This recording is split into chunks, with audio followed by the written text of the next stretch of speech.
4장 6절, 3장이 아니고 4장 6절 한번 보면서 말씀을 좀 나누려고 합니다. 4장 6절 보시면 내 백성이 지식이 없음으로 망하는도다 이렇게 말씀하십니다.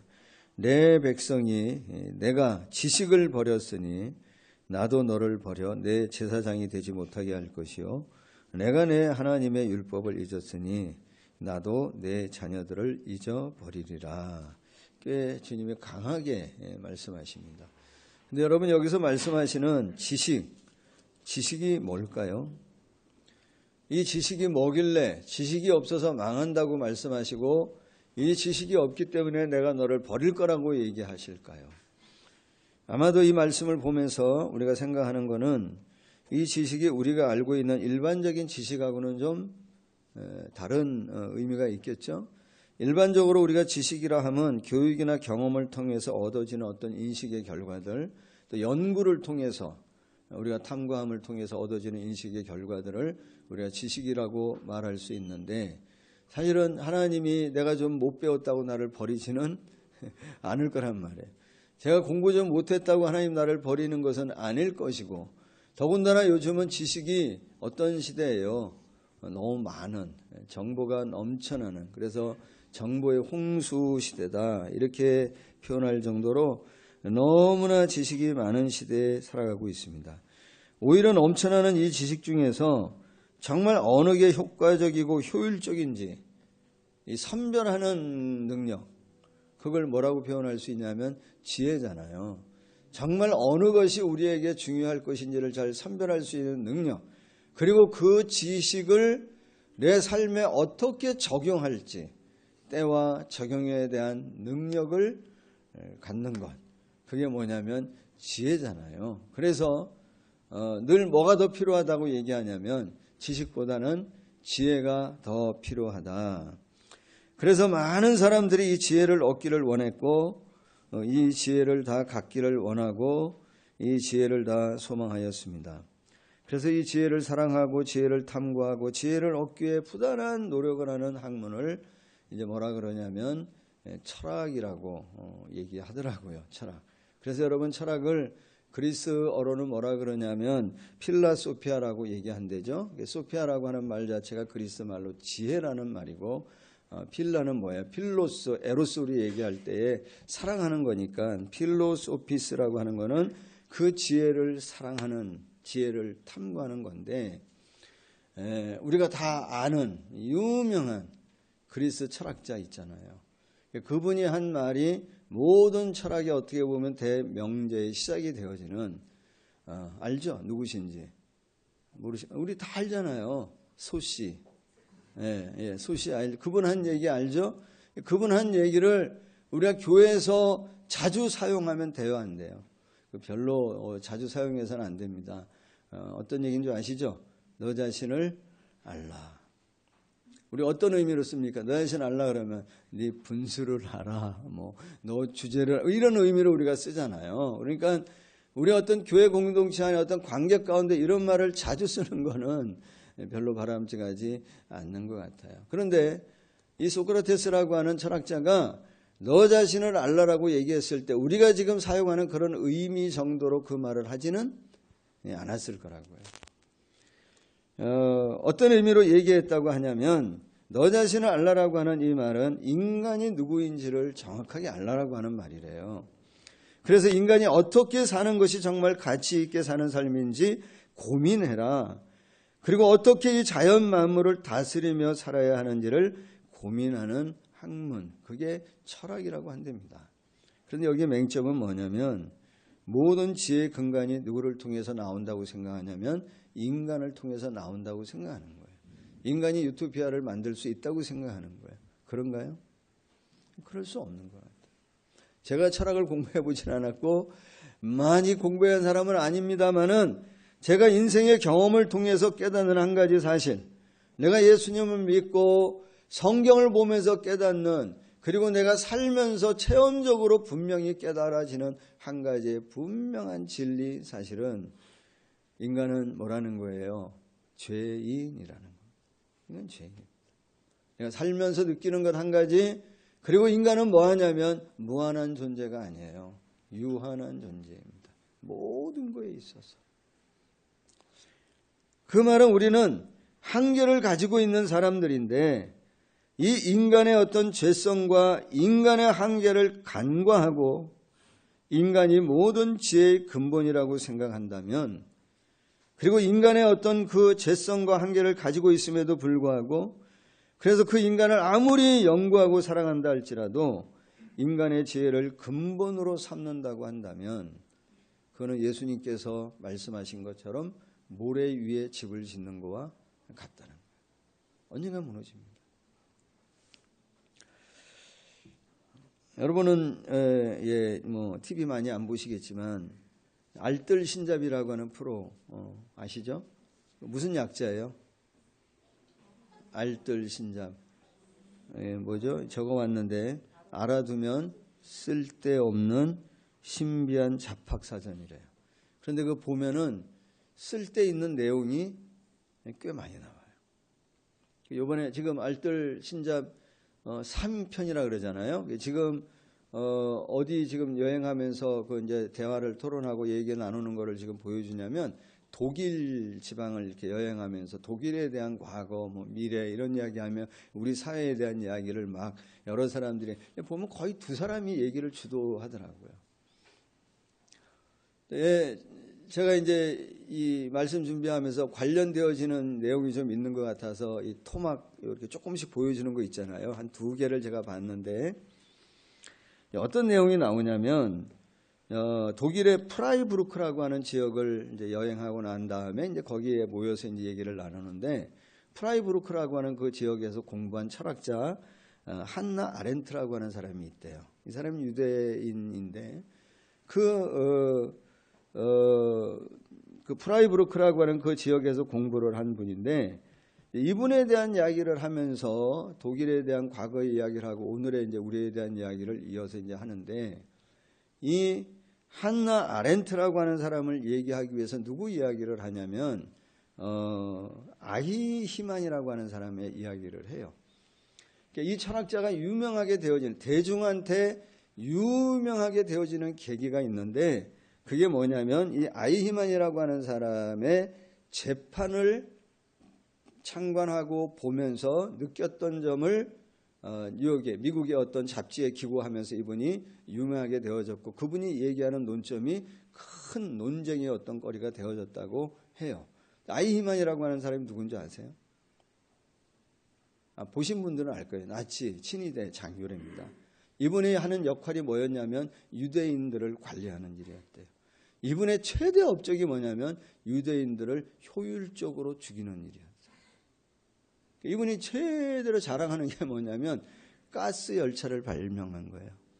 이제 수용소로 가는데 보통은 왜 기차에 태워서 가잖아요, 그냥. 그리고 가서 이제 수용소에서 가스실에 여서 죽이는데 이분은 그거를 시간을 단축하기 위해 효율적으로 열차 안에 가스실을 만든 거예요. 그래서 가면서 계속 학살을 하는 거예요. 그게 그분의 최대 업적이랍니다. 전쟁을 마치고 이분이 신분을 바꾸고 이름도 바꾸고 완전히 하여튼 다 바꾸고 몰래 숨어서 사는데 이스라엘 그 비밀경찰 모사드라고 하는 비밀경찰이 그를 추적해가지고 어떤 나라에 가 있는 그를 발견합니다. 그를 납치해다가 그냥 총을 꽝꽝꽝 쏴서 죽이는 게 아니고 예루살렘 유대 법정에 세워서 재판을 받게 해요. 그 과정을 이 한나 아렌트라고 하는 사람이 다 지켜보면서 그걸 지켜본 소감을 신문에 잡지에 기고하게 되어지는 거예요. 근데 이 아히만이라고 하는 사람은 처음부터 끝까지 주장하는 게 뭐냐면 자기는 유죄야 무죄야. 무죄라는 거예요. 나는 유대인을 죽이지 않았다는 거야. 왜? 나는 그냥 단지 상부의 명령에 뭐 했을 뿐이라는 거예요. 순종. 상부의 명령을 그냥 따랐을 뿐이지 나가 일부러 그 사람들을 뭐 하지 않았다는 거예요. 죽이지 않았다는 거예요. 그러므로 나는 뭐라고 얘기하냐면 무죄라고 처음부터 끝까지 그 얘기를 해요. 그걸 지켜보고 이 한나 아렌트라고 하는 사람이 뭐라고 얘기하냐면 그분이 하는 얘기가 뭐냐면 악은 평범하다는 거예요. 이 아히만이라고 하는 사람이 특별한 죄인, 정말 죄인 중에 죄인이어서 악의 괴수여서 그런 일을 한 게 아니고 그 사람 보니까 너무나 지극히 평범하다는 거예요. 이념이 있어서 죽인 것도 아니고 어떤 철학이 있어서 죽인 것도 아니고 그냥 너무나 진부하고 평범하게 위에서 시키니까 그렇게 했다는 거예요. 히틀러나 아이히만이나 이런 사람들이 특별한 사람들이 아니고 악이라고 하는 것은 평범한 가운데에도 누구에게나 뭐하냐면 나올 수 있다는 거예요. 그래서 이번엔 뭐라고 얘기하냐면 평범한 악은 어디서 시작되어진다냐면 타인을 생각하지 않는 태도, 타인에 대한 어떤 생각을 하려고 하지 않는, 타인을 알려고 하지 않는 그 태도가 뭐라고 얘기하냐면 악의 시작이라는 거예요. 다른 사람을 알려고 하지 않는, 다른 사람에 대해서 배려하지 않는 그것이 악의 출발이고 시작이다라고 이야기합니다. 타인의 고통을 헤아릴 줄 모르는 생각, 그거를 그분은 뭐라고 표현했냐면 무능력이라고 표현했어요. 생각의 무능력. 다른 사람을 알려하지 않고 다른 사람을 이해하지 않으려고 하는 그 생각은 생각의 무능이고, 그 생각의 무능은 말하기의 무능과 행동의 무능을 낳는다고 주장합니다. 제가 한 6분, 7분 되어지는 그 영상을 제가 보면서 동감이 되더라고요. 우리 인간이 그렇습니다, 여러분.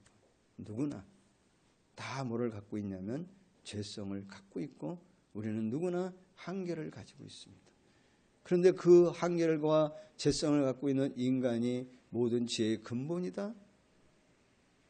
참 어렵습니다. 정말 그것이 그 인간의 어떤 연구를 아무리 하고 아무리 사랑할지라도 인간의 어떤 지혜를 근본으로 삼는다면 예수님 말씀하신 것처럼 그 인생은 모래 위에 짓는 집이고 언제 어떻게 무너질지 모르는 인생이라는 거예요. 세상에서 말하는 지혜는 그런 지혜를 이야기합니다. 성경, 하나님이 말씀하시는 지혜는 그런 것인가요? 그렇지 않습니다. 호세아 4장 1절을 한번 보시겠습니다.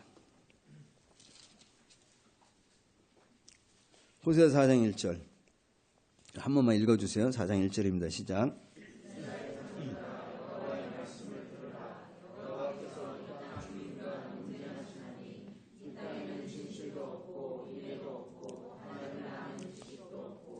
예, 이 땅에는 뭐라고요? 진실도 없고 인애도 없고 하나님 아는 지식도 없다는 거예요. 그래서 여러분 6절에 내 백성이 지식을 버렸다. 그리고 오늘 읽었던 6장 3절에 우리가 여호와를 알자, 힘써 여호와를 알자라고 얘기하는데 여기 지식이라고 하는 말 히브리 말로 디아트라고 하는 단어라고 합니다. 디아트. 근데 이 지식이라고 하는 말은, 디아트라고 하는 단어는 어디에서부터 나온 단어이냐면 야다라고 하는 말에서 나온 단어래요. 야다 들어보셨죠? 안다. 여기 그러니까 6장 지금 읽었던 3절에 여호와, 우리가 알자, 여호와를 알자 할 때 이 알자가 뭐냐면 야다라고 하는 단어예요. 여호와를 힘써 알자고 했을 때 이 알자라고 하는 게 뭐냐면 야다인데 창세기부터 요한계시록까지 이 야다, 안다라고 하는 말이 너무 많이 나와요. 누구를 알자? 하나님을 알자. 그런데 여러분, 하나님을 안다라고 했을 때 여기 야다라고 하는 말 어느 정도를 아는 거를 의미할까요? 야다라고 하는 말 많이 들어보셨을 겁니다. 그 안다라고 하는 말의 의미는 가장 많이 여러분 들어보셨을 텐데, 가장 많이 들어보는 그 어떤 표현 중에 하나가 뭐냐면 이 야다라고 하는, 안다라고 하는 거는 부부가 동침한 후에 그 이후에 그런 관계를 갖고 난 관계 가운데 서로를 아는 거를 야다라고 얘기한다.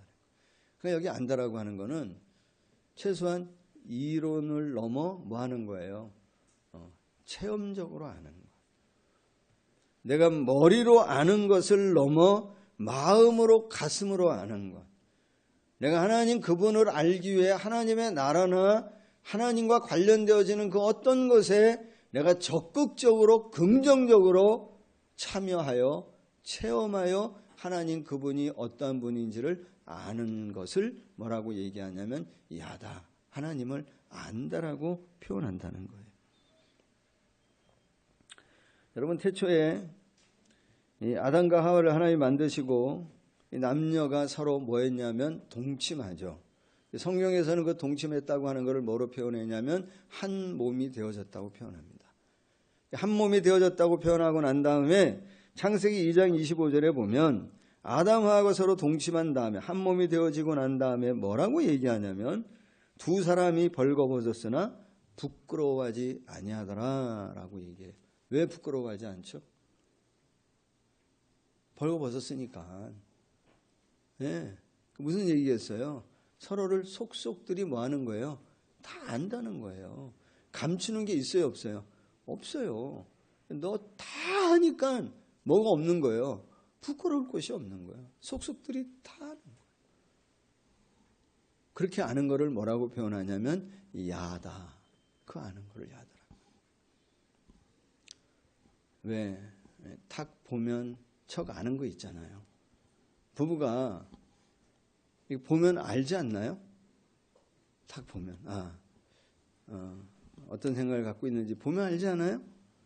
탁 보면 무슨 감정이 지금 좋다 나쁘다를 탁 보면 알지 않나요?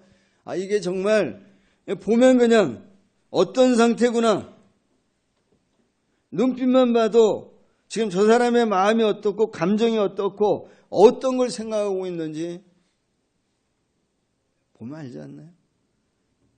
그럼 몇 년이 필요합니까? 한 몇 년 차 되면 그 정도 됩니까? 몇 년 차 되면? 잘 모르세요? 포기했어요?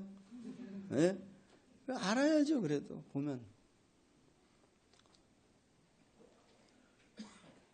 정말 이 사람이 어떤 상태구나 서로를 깊이 알아감으로 인해 그 사람을 아는 게 익숙하고 이제는 숙련된 상태.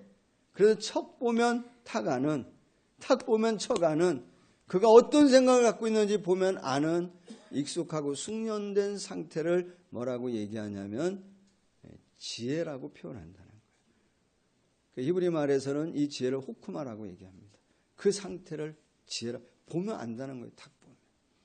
그럼 여러분 여기 지금 오늘 호세아 6장 3절에서 우리가 하나님을 알자, 여호와를 알자라고 했을 때에 이 알자라고 하는 건 어떤 의미냐면 우리가 하나님 그분을 보면 눈빛만 봐도 그분이 뭘 원하는지를 뭐 하는 거예요? 안다는 거예요. 그 정도로 힘써 여호와를 알잖아요. 하나님께서 뭘 원하는지, 하나님 무엇을 기뻐하시는지, 하나님의 뜻이 무엇인지 그냥 아는 거예요. 그냥 익숙한 거예요. 숙련되게 하는 거예요. 이게 하나님 원하는 거구나. 하나님 원치 않는 거구나. 이게 체험적으로 아는 거예요. 그냥 알아지는 거예요.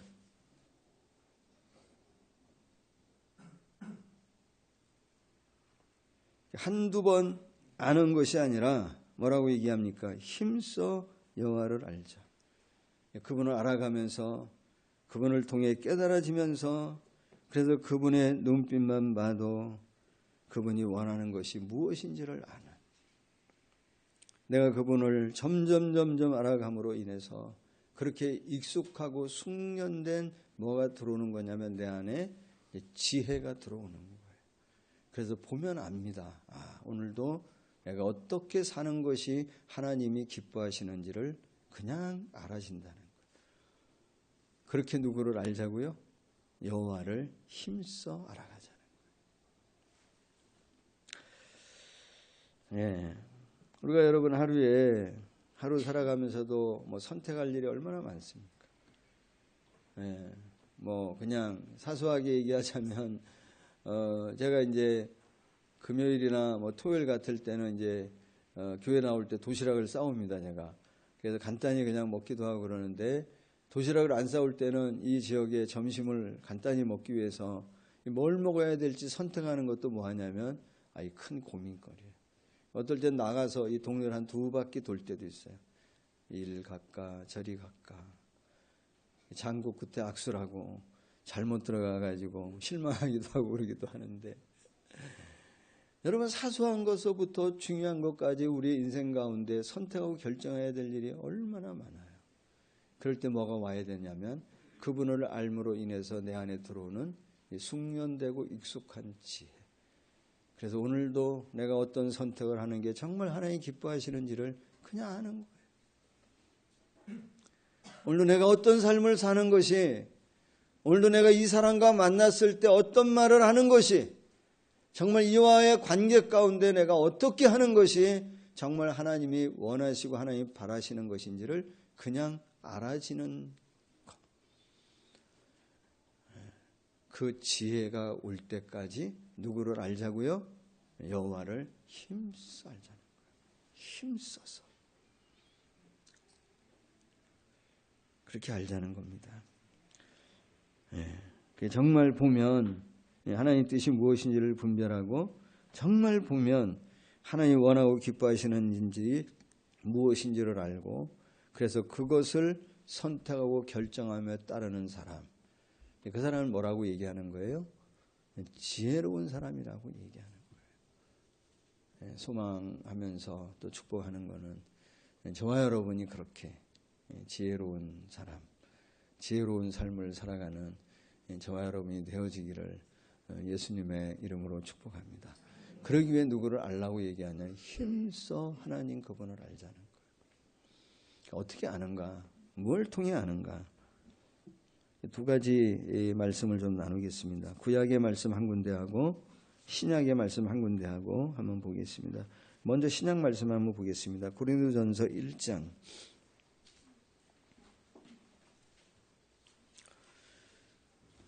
고린도전서 1장 20절부터 한번 보겠습니다.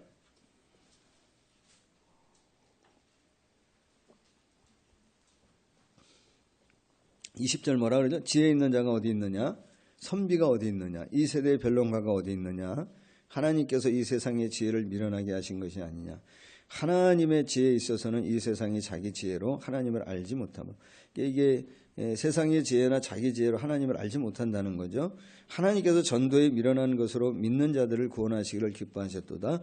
유대인은 표적을 구하고 헬라인은 지혜를 찾으나 우리는 십자가에 못 박힌 그리스도를 전하니 유대인에게는 꺼리끼는 것이요 이방인에게는 미련한 것이로되. 24절 같이 읽습니다. 오직 부르심을 받은 자들에게는 유대인이나 헬라인이나 그리스도는 하나님의 능력이요 하나님의 지혜니라. 25절도 같이 읽습니다. 하나님의 어리석음이 사람보다 지혜롭고 하나님의 약하심이 사람보다 강하니라. 24절 하반절 한 번 더 보시면 그리스도는 뭐라고요? 하나님의 능력이요 하나님의 지혜다. 하나님은 누굴 통해 알 수 있죠? 예수 그리스도를 통해 알 수 있다는 거예요. 지혜를 얘기하면서 예수님을 모르면 지혜를 안다고 말할 수 없는 거죠. 세상에서는 자기 지식이나 지성이나 학식이나 학벌이 지혜라고 얘기해요. 물론 그거 우리에게 필요합니다. 저도 좀 배운 사람입니다. 그게 좀 필요합니다, 여러분. 그러나 누구를 모르면, 예수 그리스도를 모르면 내 배움이 아무 소용이 없다는 거예요. 정말 예수님을 모르면 지혜의 지자도 모른다고 말할 수 있어요. 왜냐하면 출발이 잘못되어지는 거기 때문에 그래요. 예수님의 모든 지혜의 근본이시기 때문에 정말 지혜로운 삶이 뭐냐? 우리의 삶을 주님께 양도하는 거예요. 정말 우리의 삶을 주님 앞에 순종하는 삶으로 바꾸는 겁니다. 주의 말씀을 따르고 주님의 말씀대로 순종하며 살아가는 것, 그것이 뭐냐면 가장 지혜로운 삶입니다. 주님 우리를 다스려주지 않으시면 평범한, 아까 그 한나 아렌트라고 하는 사람이 얘기한 것처럼 우리가 다른 사람에 대한 관심을 가질 수 있나요? 없잖아요. 성령님이 내 안에 충만하지 않으면, 정말 내 삶을 하나님께서 만져주지 아니하시면, 붙들지 아니하시면 우리가 그런 삶을 살기가 쉽지 않아요. 그래서 우리가 누구에게 내 삶을 맡기냐면 하나님에게 내 생각과 내 마음을 맡기고 하나님의 생각과 하나님의 뜻을 따르는 것이 가장 지혜로운 삶이라고 말씀하는 것입니다. 예수님은 하나님의 능력이십니다. 예수님은 하나님의 지혜이십니다.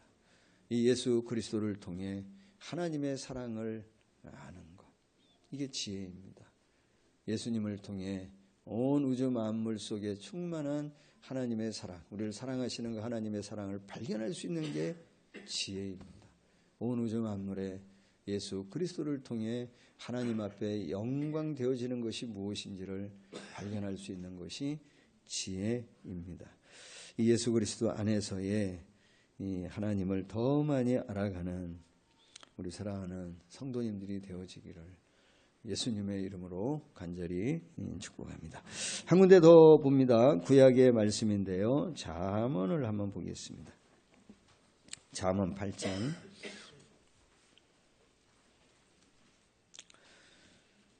여러분이 잠언 할 때 이 잠언의 뜻이 뭔지 아시죠? 우리가 일반적으로 알기는 이 잠언이 우리가 살아가는데 어떤 유익한 짧은 글들 이런 것인데요.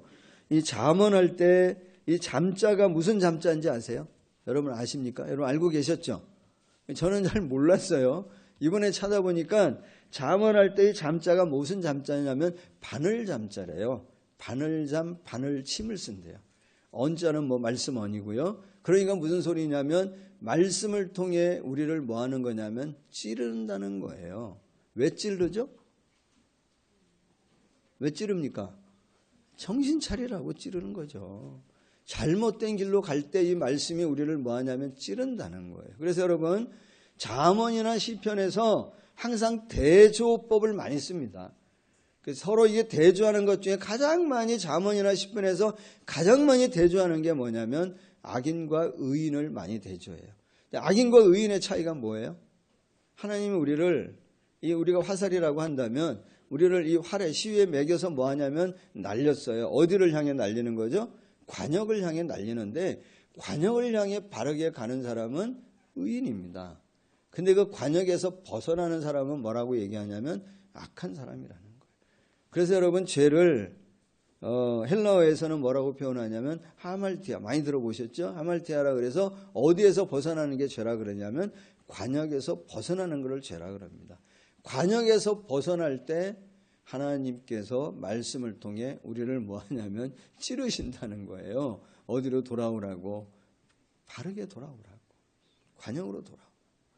오늘 잠언 8장 10절 말씀을 한번 보시면 이렇게 얘기합니다. 10절 너희가 은을 받지 말고 나의 훈계를 받으며 정금보다 지식을 얻으라. 11절 대저 지혜는 진주보다 나음으로 원하는 모든 것을 이에 비교할 수 없음이니라. 이게 잠언인데요. 우리는 이렇게 읽고 싶지 않아요? 너희가 나의 훈계를 받지 말고 은을 받으며 이렇게 얘기하고 싶지 않아요? 지혜보다 뭐가 낫다고요? 정금을 얻는 것이 낫다라고.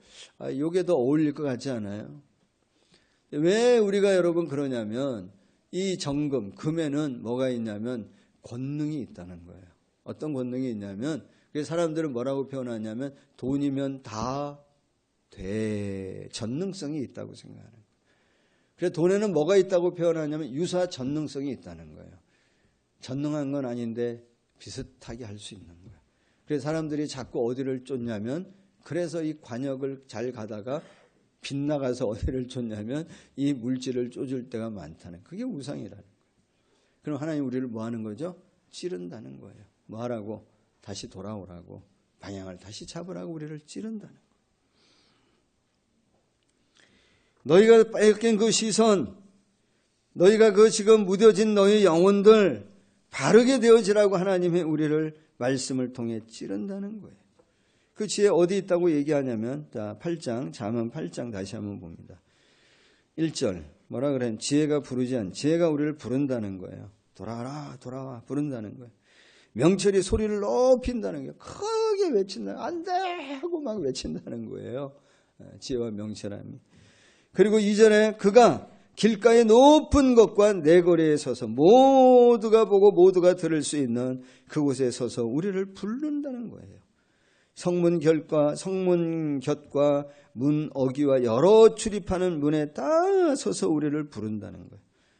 4절, 사람들아 내가 너희를, 지혜가 너희를, 우리를 부르며 지혜가 인자들에게, 사람들에게 소리를 높인다는 거예요. 그럼 여러분 고린도전서 1장에 이 지혜는 누구라 그랬냐면 하나님 지혜가 예수님이라 그랬단 말이에요. 그럼 이걸 어떻게 우리가 얘기할 수 있죠?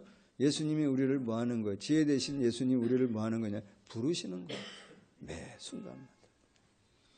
호세아 6장 말씀을 보시면, 다시 한번 보시면 3절에 뭐라 그랬냐면, 그러므로 우리가 여호와를 알자, 힘써 여호와를 알자. 그의 나타나심이 언제나 새벽빛같이 어김없이 매일매일 찾아와서 우리를 부르신다는 거예요. 또 언제 우리를 부르신다고요? 비와 같이, 땅을 적시는 늦은 비와 같이, 전혀 예상하지 않은, 아야 이제 없어라고 생각하는 그때에도 오셔서 우리를 부르신다. 주님이 어디서? 길가에 서서, 사거리에서, 높은 곳에서 계속해서 소리를 높여 우리를 향해 부르신다는 거예요. 돌아와, 돌아와. 그래서 지금 읽었던 호세아 6장 1절에 그래서 누구에게 돌아가자는 거예요? 여호와께 돌아가자는 거예요. 돌아와, 내가 싸매줄게. 돌아와, 그 위험해. 돌아와, 내가 너를 지켜줄게. 돌아와, 내가 너를 다시 고쳐줄 테니까 나에게 와 하고 뭐 하냐면 계속 소리치며 우리를 부르신다는 거예요. 주님이 매 순간. 그런데 사람들은 여전히 그 소리에 뭐하고 귀를 막고 누구의 방식대로 살아간다는 거죠? 내 방식대로, 자기 방식대로 살아간다. 그거 안 들으려고 내 감정과 내 생각에 그냥 갇혀서 내 감정, 내 생각에 함몰되어 살아가고, 그래서 내가 주인 되어지는 삶을 살아간다는 거예요. 그러지 말라는 거예요. 잠언 8장 13절을 한 번 더 보겠습니다. 여호와를 경유하는 것은 악을 미워하는 것이라. 나는 뭐라고 표현하셨냐면 교만과 거만과 악한 행실과 폐악한 입을 미워한다. 하나님 부르시는데 우리를 돌아 하는데 돌아가지 않는 거예요. 여전히 내 감정, 내 생각에 갇혀서 내가 주인 되어지는 것을 뭐라고 표현했냐면 잠언 8장 13절에서는 찌릅니다. 너 그거 교만이야 하고 찌른다는 거예요. 그거 거만이야. 그 악한 행실이야. 폐역한 거야 하고 우리를 찔른다는 거예요. 왜? 돌아오라는 거예요. 하나님에게로. 사랑하는 여러분, 호세아 6장 1절에 얘기합니다. 오라, 우리가 여호와께 돌아가자. 정말 지혜 있는 사람은 뭐죠? 정말 지혜 있는 사람이 어떤 사람입니까? 회개할 줄 아는 사람입니다. 하나님 앞에 돌이킬 수 있는 사람이 정말 지혜로운 사람입니다. 아, 내가 잘못된 길로 가고 있구나. 내가 하나님 원치 않는 걸 하고 있구나. 하나님 기뻐하시는 게 아니구나. 내가 관역에서 벗어났구나. 내가 깨닫고 하나님께서 원치 않는 길을 가고 있다고 하는 사실을 깨닫고 내 말, 내 행동, 내 선행이, 내 언행이 하나님에게서 벗어났다고 하는 사실을 알고 돌았을 줄 아는 것, 그게 회개요. 그것이 지혜의 출발이라는 거예요. 지혜로운 사람은 회개합니다. 하나님 제가 잘못했습니다. 회개합니다. 하나님 우리를 부르세요. 얼마든지 부르세요. 하나님 넉넉하게 우리를 뭐하냐면 용서해 주실 수 있는 분이 우리 하나님이신 줄로 믿습니다. 여러분, 정말 민감하게 센스 있는 사람이라 그러잖아요. 센스 있게 정말 잘 느껴서 하나님의 뜻이 무엇이고 하나님 원하시는 것이 무엇이고 하나님 기뻐하시는 것이 무엇인지를 알아 그분과 함께 늘 동행하는 하나님 안에서의 지혜, 예수 그리스도 안에서의 하나님의 능력을 갖는 저와 여러분이 되어지기를 예수님 이름으로 축복합니다. 제가 나이를 이제 조금씩 먹어보니까 조금 먹다 보니 이렇게 먹었어요. 먹어보니까 이제 어떤 생각이 좀 들 때가 있냐면, 나이를 먹으니까 오히려 더 조심스러운 일이 많아요. 나이를 먹으면 자꾸 어떤 생각을 가질 때가 많냐면, 나는 이제 많은 걸 해봤으니까 뭐 하고자 하는 마음이 가르치고 싶은 생각이 들 때가 많이 있어요, 없어요? 많이 있어요. 그걸 이제 하면 세상에선 그걸 젊은이들이 뭐라 그러냐면 꼰대 기질이라고 그렇게 얘기하더라고요. 나이를 먹을수록 가르치려고 하는 자리에 있는 거는 뭐 하냐면 지혜로운 것 같지가 않아요. 오히려 나이를 먹을수록 우리가 어떻게 해야 되냐면 주님 앞에 더 배우려고 하는, 더 이해하려고 하는. 그래서 여러분, 솔로몬이 하나님 앞에 구한 게 지혜라 그러는데, 그 지혜가 뭐예요? 듣는 마음, 이해하는 마음이잖아요. 다른 사람을 이해하고 들으려고 하는 그 자리에 자꾸 더 쓰는 게 뭐냐면 정말 지혜로운 자의 삶이라고 생각합니다. 오늘도 주님은 우리에게 더 깊은 은혜로 초대합니다. 더 나를 알았으면 좋겠다고 하는, 주님과 더 깊은 관계 가운데 있기를 위해 우리를 초대합니다. 더 깊은 사랑 가운데 나와 함께 있자고 우리를 초대합니다. 그래서 말씀합니다. 여호와를 알자. 힘써 여호와를 알자. 하나님을 알고자 하는 일에 뭐 해야 되냐면 마음을 쏟으셔야 됩니다. 훈련해야 됩니다. 골프 치시는 분들은 골프 한번 칠 때 스윙 연습 몇 번 합니까? 필드에 나가기 위해서. 예? 야구 선수들은 한 타석에 들어가서 그 안타나 만들기 위해 스윙 연습을 몇 번 합니까? 공 차는 사람들은 제대로 한번 차기 위해서 그 슛 연습을 얼마나 합니까? 정말 힘써 할 겁니다. 우리는 뭐죠? 신앙의 프로. 주님을 알기 위해 우리가 어떻게 해야 돼요? 힘써 노력해야 됩니다. 힘써. 오늘 그냥 예배 한번 드리고 딱 끝나는 게 아니라, 오늘 말씀하셨죠? 매일 우리를 향해 부르십니다. 소리 높여 찾으십니다. 그 주님을 더 힘써 알아서 정말 익숙하고 숙련되게 하나님의 지혜가 우리 안에 훅 들어와 가지고 하루하루 매일 어떻게 사는 것이 하나님 기뻐하신지를 탁 보면 쳐가는 그 지혜의 삶을 살아가는 저와 여러분이 되어지기를 예수님의 이름으로 축복합니다. 사랑하신 하나님 감사합니다. 그렇게 우리 하나님을 더 힘써 아는 저희들 되어지기를 원합니다. 예수 그리스도와 함께, 그 주님과 함께 동행하고 주님의 은혜, 주님의 사랑, 주님을 통해 우리를 얼마나 사랑하시는지 그 사랑을 알고 사랑 안에 거하고 하나님 우리에게 주시는 이 지혜의 어떤 민감함이 우리에게 있어서 매일매일 내가 어떻게 말하고 어떻게 행동하고 어떻게 결정하고 어떤 선택을 하고 가는 것이 하나님이 정말 원하고 기뻐하는 것인지를 그냥 알아가는, 그만큼 여호와를 힘써 아는 우리 모두가 되어지도록 축복하여 주시옵소서. 오늘도 주여 혹시라도 어떤 어려운 가운데 있는 이들이 있습니까? 하나님 말씀하신 대로 소리 높여 알려주신다 하셨사오니 하나님 이 어려운 때를, 이 고난의 때를, 힘든 때를 하나님의 능력 되신 예수 그리스도를 통해 이길 수 있도록 도와주시고 그 상황 가운데에서도 합력하여 선을 이루어 가시는 하나님의 지혜를 경험하는 우리 모두가 되어지도록 축복하여 주시옵소서. 예수님의 이름으로 기도하옵나이다. 아멘.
4장 6절, 3장이